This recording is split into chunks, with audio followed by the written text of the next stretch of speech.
Ήρθατε στην ξενιτιά. Αχ, παππού, σήμερα είναι η γιορτή μας. Τέτοια μέρα με έπαιρνες και πηγαίναμε μαζί στην εκκλησία. Και μετά, εδώ στο σπίτι, είχαμε γλένει με όλους τους συγγενείς. Αυτή η μέρα ήταν η μέρα μας, παππού. Σε λίγο θα έρθουν από εδώ τα παιδιά.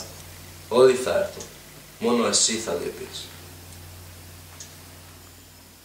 Μακάρι να ήσουν εδώ σήμερα, παππού. Να γιορτάζαμε μαζί.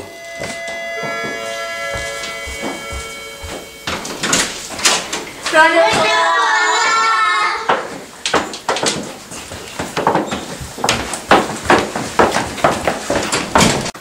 Χρόνια πολλά! Χρόνια πολλά! Thank you. Ευχαριστώ. Και το χρόνο, ξαδερφέ. Αυτή την καρέκλα, όπως και αυτή την βαλίτσα, δεν τα αγγίζουμε αυτά. Έτσι λέει ο παπάς. Τι μας λες τώρα, αφού ο παππούς είναι στο Γκρις. Μακάρι να ήταν εδώ ο παππούς. Αχ, παππούλη, μόνο η καρέκλα σου είναι εδώ. Και η βαλίτσα σου. Περάσατε τις μπόρες και όλες τις κακές τις ώρες με μια βαλίτσα μοναχά.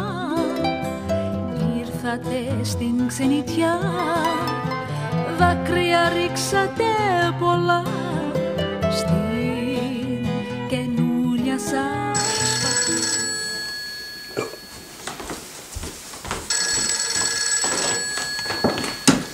Ποιος είναι?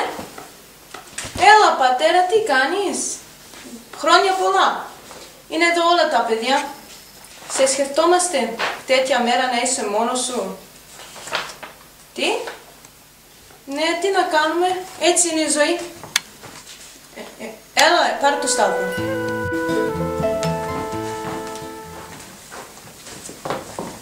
Έλα βρε παππούλη, τι μου γίνεσαι? Ευχαριστώ. Θα έρθω παππού, θα έρθω και θα με πάρεις και στις τελειές να τις τριγύσουμε. Να δω πως φτιάχνουν το λάδι. Η μαμά έχει ακόμα από το λάδι που μας έστειλες. Αχ, η καημένη γιαγιά, ήταν το όνειρό της να μας δει όλους πριν πεθάνει. Παππού, άκουσε τώρα. Αυτό που θα σου πω δεν είναι αστείο. Σου μιλώ σοβαρά. Αποφάσισα να έρθω να μείνω στην Ελλάδα. Να καθίσω για 5-6 μήνες μαζί σου, εκεί στο χωριό. Μπορεί και περισσότερο. Φαντάσου, οι γονείς μας να μένουν εδώ και εμείς να γυρίζουμε στις ρίζες μας. Θα φέρω και τη βαλίτσα μαζί μου. Μια βαλίτσα γεμάτη αναμνήσεις.